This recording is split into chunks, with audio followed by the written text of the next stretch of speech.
very good evening to one and all. Good evening, children. Welcome to the e-learning classes.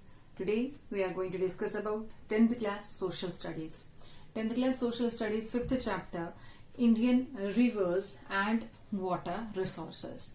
Already I have sent children a video to you based on all the perennial and the peninsular rivers. Now this is the second part of this lesson. By this we are able to complete this chapter, children. So Indian rivers. We already discussed, children. I already sent a video to you related to the perennial rivers, that are Himalayan rivers, and peninsular rivers, the rivers that takes birth from the Western Ghats. Okay. Now about the water. This is just a general topic, children, that we are going to discuss it today. About the water use. Children, we all know that the water, the source of the water to us. The water sources, children, we know that we get a water from the way of what we call as evaporation, condensation, precipitation, that process, the cycle you know very well. So evaporation and again condensation and again water comes down, children, in the form of rainfall or hailstones or snowfall. How we use this water, the use of water, children. That's today's hot topic today, not only in India but also in the other countries of the world, about the usage of water and the preservation of water, children. So the water usage. The first one, if we take it about the surface flow and the groundwater.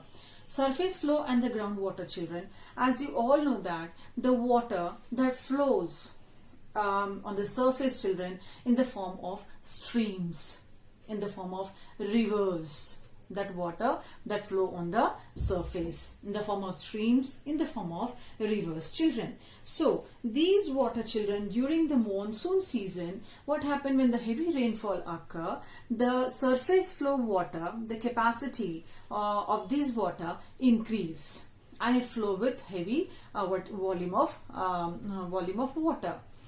Then during its because of the presence of the grass and the trees, children, some of the water get absorbed and it percolates to the underground, and it increases the groundwater level. So water, whatever we are using, either we are using the water that are flowing in the form of rivers or the streams. The water that we are using, children, either we are using in the form of from the wells, from the tube wells, and so on. So this is, children, we can say that the water is available to us in the form of surface flows and groundwater. What is the next one? Water for agriculture. As you all know that water, the crops of cultivation, compulsory it is in need of water. So water, these crops, they get water either from the rainfall or from the irrigation purpose, ways, children, by the methods of wells, tube wells, and the other methods, children. So this water for agriculture, as you all know that when we give water to the crops, the roots of the crops, it absorbs that water and it maintains the moisture in the soil. If more water is, if we provide more water to the crops, definitely the crops get spoiled. And in the case of lack of water, again the crops get spoiled. So in both the cases, water is important for the agriculture, but it is with the judicious use, we have to use the water. Water for domestic purpose. Every one of us, we are using the water for domestic purpose, like drinking, cleaning, washing, etc. We are using. That means what it shows that yes, water is not only important for agriculture, it is also important for all our domestic needs. Water for industrial use. You all know that all the raw materials get cleaned with the water. So water is very important, children, for the industrial purposes also. So but the problem is that these industrial areas, most of the industrial areas, they let their sewage pipes to join into one of the rivers or the streams. That completely spoiled, children, the particular area, completely spoiled that particular area and the water levels. Because of that we find that it is what we call, we can say that it is completely spoiling that water quality. So now, children, there are two words we can come to know from this one, that is stock. that is stock and the flow. What is the stock? The water that is available, children, in the groundwater. The water that is available in the flows, that we call as stock. Call as stock. The water, for example, in our home also we are having tanks. In our, on the top of a top, we can find the tanks will be there, and daily morning we'll switch on the what you call bore wells, and we fill that tank with the water. So that is a stock. But when we start using the water, children, from the various taps, the stock gets decreased, and that we call as flow. That means what it shows, that how much of the stock do we have. It's not important, but what are the ways are there that we are able to control that what we call over usage of that stock. If it starts flowing more, we can find that the tanks get emptied very soon. So with all these questions, children, we are getting one question in our mind about the depletion of water resources. Water resources are getting depleted. So what is the answer we'll get, children, for all this depletion?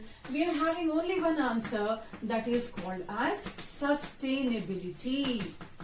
Sustainability. What does it mean, children, sustainability? It means the proper usage of the available resources without wasting it, and the resources should be helpful for the future generation also. So the question of sustainability arises in this particular case.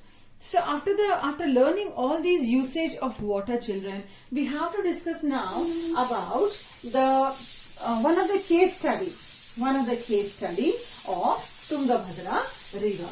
So now we have to discuss, children, about the case study of Tungabhadra river. Tungabhadra river, it is a tributary to river Krishna. This river, it flows in three states. That is Karnataka, Telangana and Andhra Pradesh. It flows in three important states, children. The total catchment area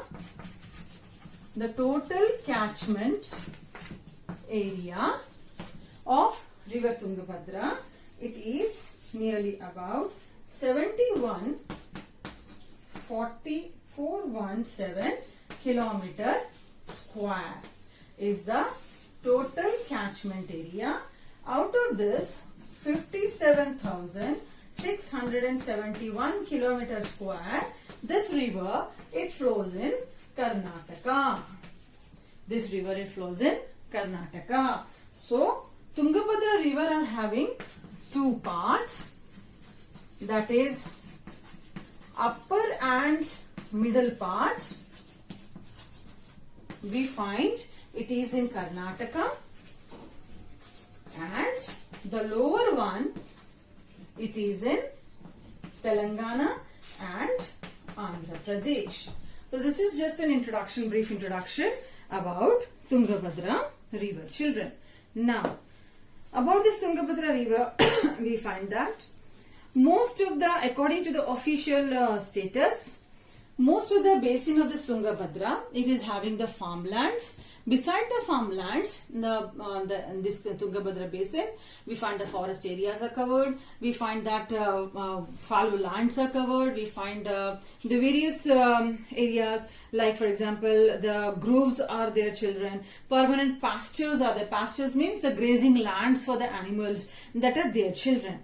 So in this one, we can find the large part. We can find it is in Karnataka. But coming to the Andhra Pradesh and Telangana, the area where the Tungabhadra river flows, this is a drought-prone area, very less rainfall area. And not only that, now as the population is going on increasing, we find that the most of the banks of the Tungabhadra are occupied by children. What we call a number of cities are settled on the banks of river Tungabhadra. Many people just started their urban, the businesses near the Tungabhadra region. There are many units are opened, children, this Tungabhadra banks region, children, that create a lot of problems, children, to the Tungabhadra river. And here we find that because of the the people, those who occupied the banks of the Tungabhadra, what they did, they cut the forest on the banks area, and this created, children, the problem called floods in the Tungabhadra area. So now Tungabhadra Dam, the dam of Tungabhadra. Tungabhadra Dam, children, this dam about nearly 50 years ago, the Tungabhadra, it was having 3,766 million cubic meters of water storage capacity.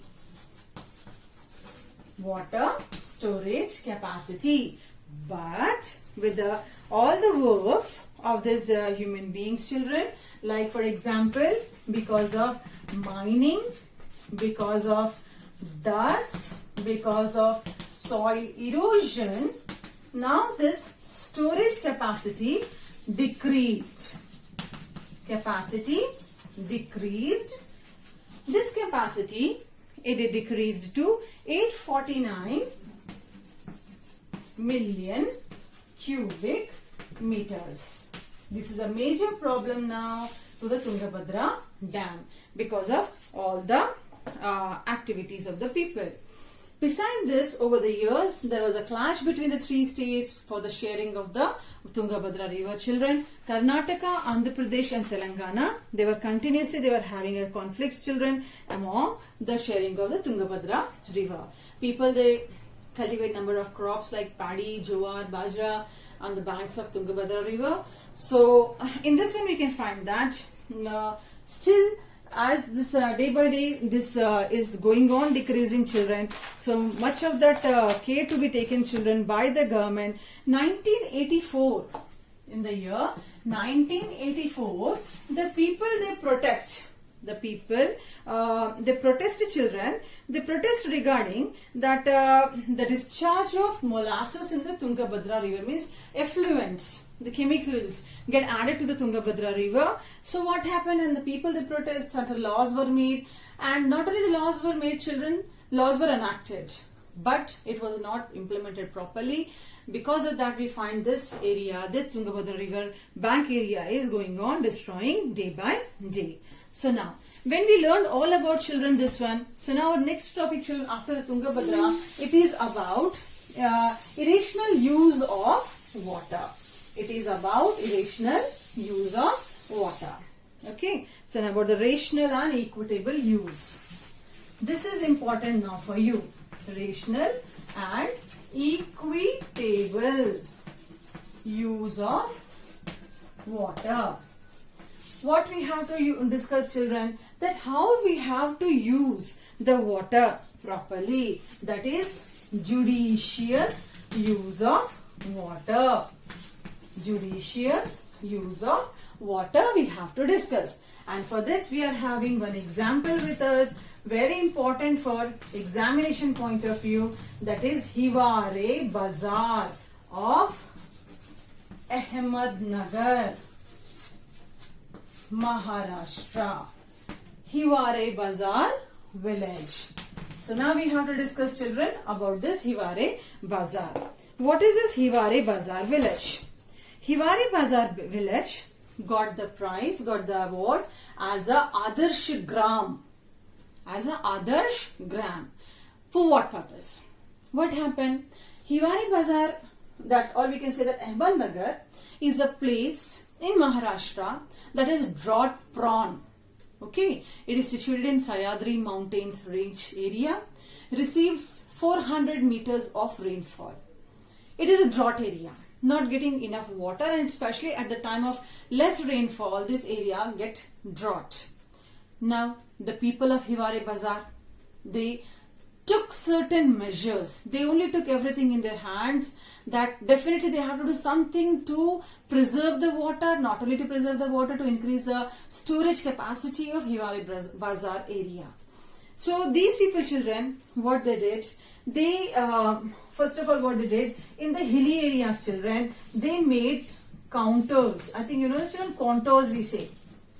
Contours, lines. Means the hilly areas, when they do agriculture, they make these lines so that at the time of heavy rainfall, when the water starts flowing, children, coming this side, so along with the water, because it is a slope, the mud of that area, the soil of that area also, it starts moving down.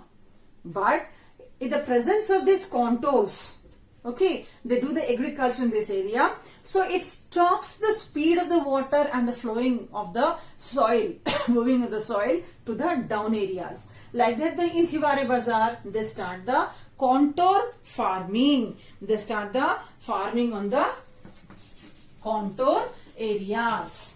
On the contour areas. Not only this one, children, people, they constructed check dams, tanks, man-made tanks were made, children. Man-made tanks were made. Not only this one, percolation tanks and the other things also were made, children.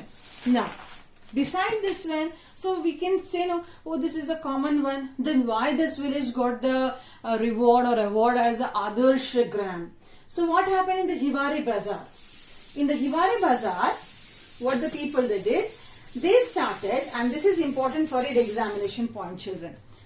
This is important for your examination point. What they did, what they started, children, in this Hiware Bazar. So, these people, they started, 4 types of bands. This is important, children. 4 bands. The first one is Kurhad. Kurhad Bandi. Second one, Kurhad Bandi means stop felling of trees. Felling of trees. Avoid this felling of trees. Ban. Stop, or you can say that ban. Kurhad Bandi. Ban on the felling of trees. Then Charai. Charai Bandi. Charai Bandi means that is ban on free grazing. Ban on free grazing of animals. Then fourth one is Nasbandi. That is family planning. And the last one is Nasha Bandi. Last one is Nasha Bandi. Ban on liquor. Ban on liquor. Listen carefully, children. Kurhad Bandi. Kurhad Bandi means no one will cut the trees. It's completely ban on the cutting of trees. So by the help of that, it will be able to absorb the rainwater to the underground and to increase the underground water table. Very good idea. Second one, Charai Bandi. Charai Bandi means grazing of grass by the animal. That was kept under control because, children, grass is also playing a very important role in absorbing the water to the underground level. So if all the animals, if they graze, if they eat all the grasses, so water it flow in a high speed and cause floods. So what the people they maintain that compulsory there should be a ban on free grazing. Compulsory grass should be there to absorb the water. Next, compulsory family planning should be followed, Nasbandi, and Nashabandi, that stop drinking of liquor. Drinking of liquor to be banned. Children, this is very important question for you, that all the 4 bandis that was started by Hiware Bazar. Okay, Hiware Bazar village. Then, beside this one, children, what happened? The people, they followed some other things also. What are the other things, children, beside this bandis? The people, they followed some other also. The other like children, they started Shramdan. They started Shramdan. That is voluntary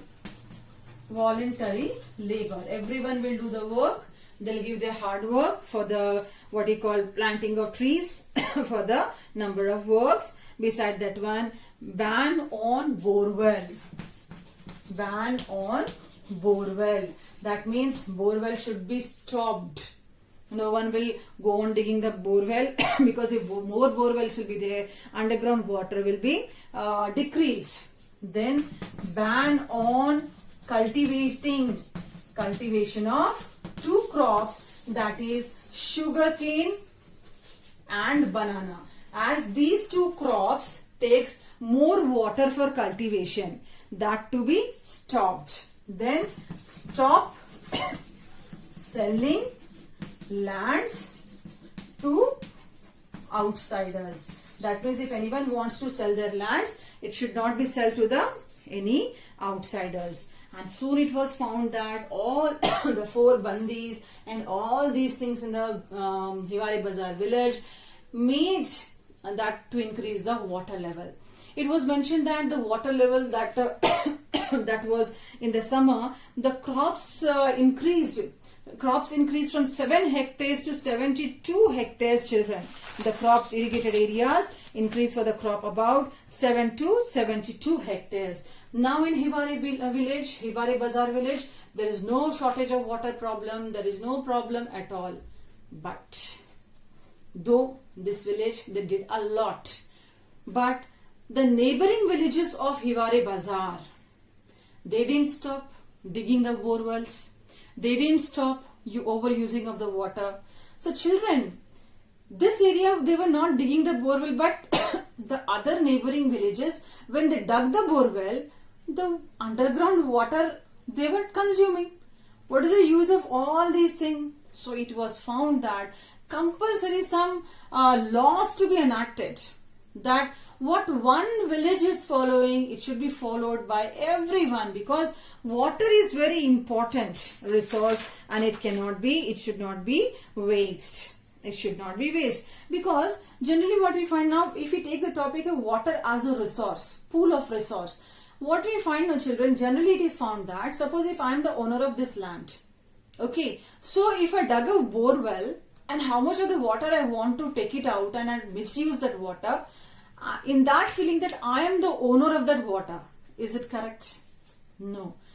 The water, underground water is a resource and it is a property of everyone, not for one or not for one village or not for one region. It should be kept in a mind for everyone that we have to save the water. Okay, only one village is doing, other neighboring villages are not doing. Underground water table will get decreased because other villages, neighboring villages, they are using over extra use. So it should be mentioned that the water, like how air is a property for everyone, air is not following any boundary. There is no boundary for water also. So in this case, Panchayat Raj in the villages, the government, state government, the central government, district government, children, they have to take the strict measures to control this over usage of water. They have to lay down number of laws to protect, to preserve the water, not only for the present usage but also for the future usage. This is very important. So water is a resource for everyone, not for the landowner. Okay, not for a village owner. So it is for everyone. So this is the lesson, children, a very common topic that I discussed today, children. After the rivers, because the next topic is about the water resources, we discuss. And now by this discussion, you came to know that what is important topic for the examination. It is there before you. Hiware Bazar village is important. The common question in analysis basis, they can ask you about the preservation of water resources, judicious use of the water resources. How can we preserve the water resources? You can do it. So you know very well. So we completed, children, the 5th chapter. Now it's your work. Read the lesson, write down the important points, children, and you have to complete the notes also. So it's the time to take leave. Thank you one and all. Thank you, children.